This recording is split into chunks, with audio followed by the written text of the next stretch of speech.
Hello and welcome back to the Old School of Hard Knocks podcast number 3. Hope you're enjoying your cup of tea. And that track that you just heard was called Phantoms. It's my new instrumental release, and I'm only releasing it on streaming on internet radio. So I hope you enjoyed that. Jordan Peterson, we now see, has thrown his 2 pence worth into the realm of theology, noticeably the Abrahamic fraternity, as do spiritually impotent white middle-aged men or post-middle-aged men like to undertake from time to time. The Western white mind of religion and spirituality is not something to really get hot and bothered about to the Muslim and the Abrahamic fraternities of the non-Caucasian persuasion. But the dabbling of religion, which I'm guessing does not surpass Jordan Peterson's own belief in a typical bastardized version of Western Christianity, with nearly 35,000 denominations to choose from. We can all get smutty if we want to on YouTube or Facebook or Twitter or internet radio. We can get smutty in regards to Sunni or Shiites or Catholic versus Protestant and so on.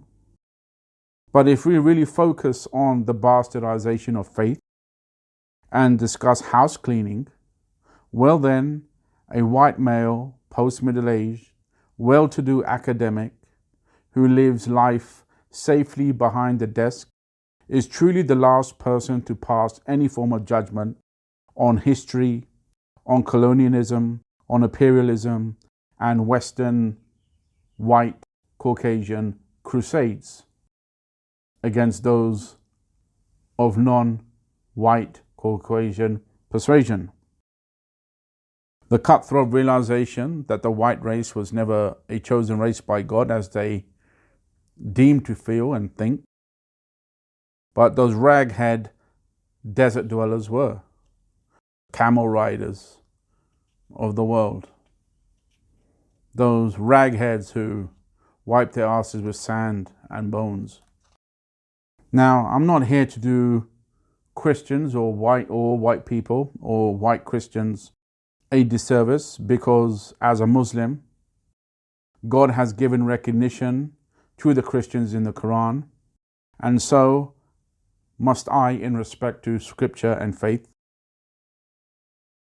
Though the Muslim God, the God of Islam, announces his displeasure of some elements of Christianity, for example, the Trinity and a few other elements, but not so far to show displeasure that as a Muslim we are not to break bread with a Christian brother, or that we are not to marry the women of Christians or Jews. For though God shows his displeasure, he doesn't force Christians and Jews into exile. The conflicts and oppression set out by Western worlds on the Abrahamic faiths has exceeded over 2,000 years. And a Jordan Peterson YouTube of 5 minutes titled A Message to Muslims, ignoring religious history, religious text and scripture, and history in itself, both ancient and current. To enter history in all its forms into the debate will no doubt nullify and mostly bastardized versions of religions, including Christianity, Islam, and Judaism. Normally I would ignore such ramblings, but since there is a relatively high volume of Jordan Peterson worshippers, as Jordan Peterson is the modern day prophet, especially in the academic world, then I think it's worth a small commentary from a nobody like myself. Jordan Peterson, the great white knight arriving to embellish the lost father figure of want-away young white males, the deprivation of the family union and the family system, the cancellation of the patriarch. Like spirituality, the Western world does not adhere to, or never really has adhered to, the patriarch or the family unity or even spiritual matters of real importance. Study Western history. Study white history. This is why the tragedy of the Caucasian elders in this well-to-do society die and pass on in isolation. Isolation from 1 to 8 offspring, who merely return the favors of the past, a long line of cold-hearted, regimental versions of humanity, empathy, and spirituality. Malcolm X said it quite eloquently. Chickens come home to roost. But this does not derive from the fact that this is a tragic event, or if it is, nonetheless, it is still tragic. I see people up in arms, especially from the Muslim, Christian, and Jewish fraternity, when they feel that the Western white males, such as Richard Dawkins or Ricky Gervais, refutes the existence of God. But my response has always been, and I will still maintain this response, as to why would anyone care what Richard Dawkins or Ricky Gervais or even Jordan Peterson, to an extent, care what they think in the terms of religion, spirituality, and theology. It's not as if a Western civilization has a strong lineage to spirituality or God. And let's remember the history of Western civilization, that when Western civilization did embrace religion in the form of Christianity or Judaism, it was for purposes of power and control. Always has been, still is to this day. Now we see the replacement of the churches and the cathedrals and the monasteries are now firmly fixed within the realms of academia and science and atheism. There's nothing wrong with academia, there's nothing wrong with science, but it does not warrant the exclusion of God. Why would it? Western civilization calls this progressive. I call it inconsistent, unbalanced, more or less changing of the wallpaper. We must remember this: Western civilization, not so far back, were those living in the forest.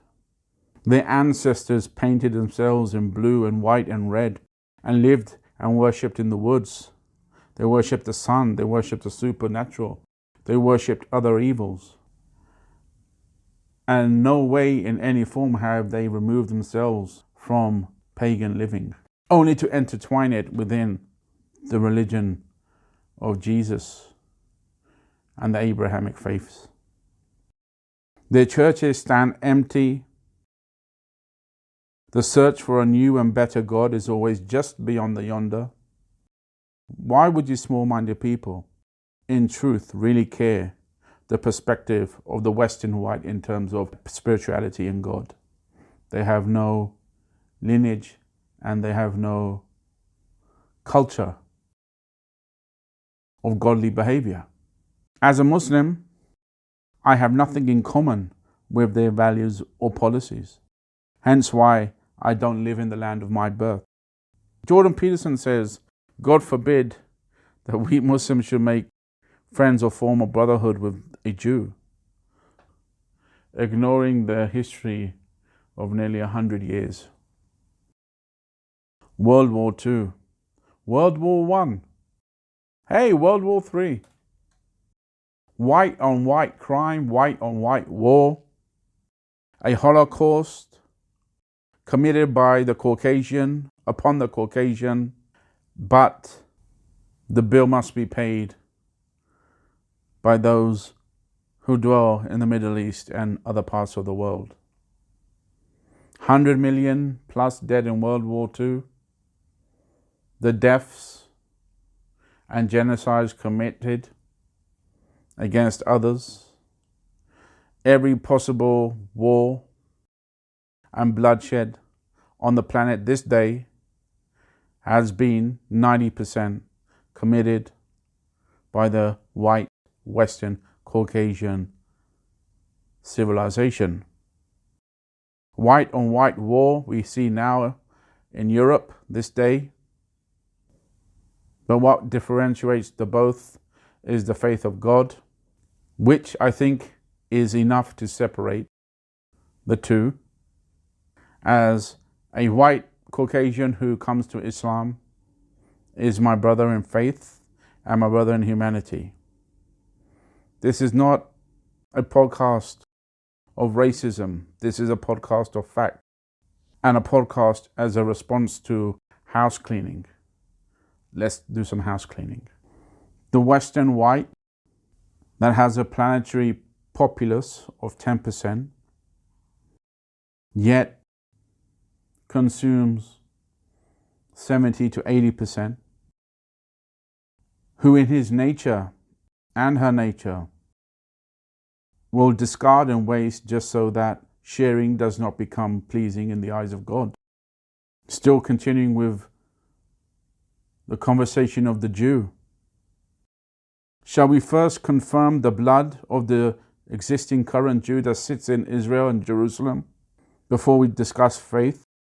The Jew that stands in Israel this day, who lies about his heritage amongst the 12 tribes, the nations of the Arabs and the Africans who are of Semitic lineage. Then we ask, who art thou that stands as a Jew in Jerusalem this day? Shall we add this also to the existing mountain of Western white lies, or shall we start afresh? Jordan Peterson, commencing a lecture, an essay with a lie, is the means to an end, is the question. If the lie in turn presents peace, with arms or without arms, should the lie stand as a means to the end, and the end being peace grafted by lies? Shall this be the acceptance of peace or the value of peace, even though it's built on shifting sands? Jordan Peterson. This in turn can only mean that Jordan Peterson and those alike, you are alien to God, to Jesus, to the prophet and the gospel. Understanding godly matters and their principles should have contributed to you not making announcements without wisdom. You learn nothing from the great flood of Noah, the Old Testament, the grafting of the golden calf at the time of Moses. You don't learn and grasp the essence of this, the splitting of the ears of the livestock. Where is the comprehension of essence within your own profound statements and opinions, Jordan Peterson? The oppressed is normally told to seek darkness and Satan from within. But the oppressor and benefactor of oppression, as history tells us, looks for darkness and Satan externally from threatening borders and distant lands. Jordan Peterson, spoken like a true post-middle-aged white male academic who has benefited from the pillaging of his forebears, and so goes on to point the finger much like a schoolmaster pointing the cane at his misfit students. The problem with academics is that they are usually the most impractical people on the planet. Some will call them backseat drivers of life. I certainly would. I would go as far to point my finger towards our academic fraternity and suggest that it is because of their own impracticability that the world sits in its current predicament. Western solutions for Western problems in a Western world gone mad and devoid of all sense. Surmised nicely by Sergei Lavrov and Vladimir Putin. Not all Caucasians stand guilty as charged. Jordan Peterson, knowledge, yes. Wisdom, no. Show and tell. Speaks much means not much. Jordan Peterson, pick up the toys and allow wisdom to take the reins. analytical thinking, regimentation, psychological processing, a strong misleading path to the abyss, an ounce real-life thinking and weighing of the scales, maybe Shakespeare or Malcolm X or Nelson Mandela, maybe The Merchant of Venice or even Hamlet. To be or not to be, that is the question. Whether 'tis nobler in the mind to suffer the slings and arrows of outrageous fortune, or take arms against the sea of troubles, and by opposing end them. How long is one expected to keep turning the other cheek? JP. Sometimes a sea of trouble can only be ended by the taking up of arms. Sometimes the question is not always how can it be.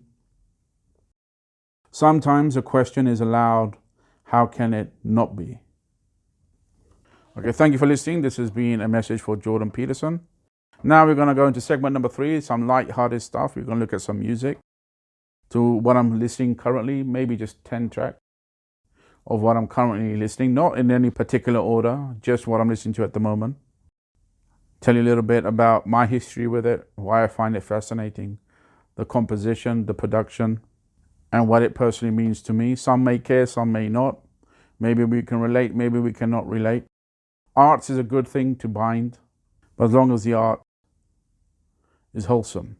Be back right after this. Keep it tuned. Segment 3 will not be going out on YouTube. Go to internet radio, internet-radio.com/old school to listen to uninterrupted streams of this podcast. Okay, back right after this. Keep it locked.